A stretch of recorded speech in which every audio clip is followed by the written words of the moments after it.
2023 13ই জুলাই সুস্পষ্টভাবে 31 দফা রাষ্ট্র মেরামতের কথা বলেছে, সেখানে সকল দল মত নির্বিশেষে একটি সরকার গঠন করার কথা বলেছেন।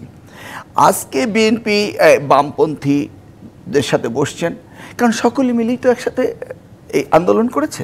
সকলে মিলে তো এই সরকারকে চাপে রাখবার জন্যই আপনারা এই ধরনের আয়োজনগুলো করছেন। আমরা তো এটাকে চাপ মনে করি না। সরকার কেন মনে করবে চাপ? সরকারকে একটু স্পষ্টতা বাড়াতে হবে।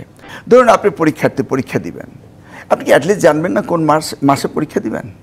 আপনি কি যদি বলা হয় 2026 জানুয়ারি হইতে 30 ডিসেম্বরের ভিতরে আপনার পরীক্ষাটি হবে, what ever, master degree, bachelor degree, intermediate or SSC পরীক্ষা, এটা তো হয় না।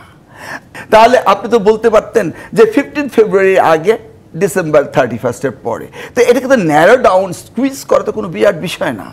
তাহলে কেন আপনি এই ছোট্ট জিনিসটাকে স্টিক করছেন? বারবারই বলছেন যে ডিসেম্বর হতে জুন। আমরা বলছি একটা সুনির্দিষ্ট রোড ম্যাপ দেওয়া হোক, দিলেই তো পারেন। এই কথাটার কি গুরুত্ব, কি অন্তর্নিহিত কারণ রয়েছে, সেটাই তো আমারও প্রশ্ন দাঁড়িয়েছে এই দুইজনের কাছে, যে কেন এই ডিসেম্বর টু জুন বলতে হবে? আমি তো মে জুনে করতেই পারছি না, আমি ফেব্রুয়ারি 15 মার্চ পর্যন্ত করতে পারছি না। তাহলে মে জুনে না হলে এপ্রিল, আর না হলে রোজার আগে, অর্থাৎ জানুয়ারি অ্যান্ড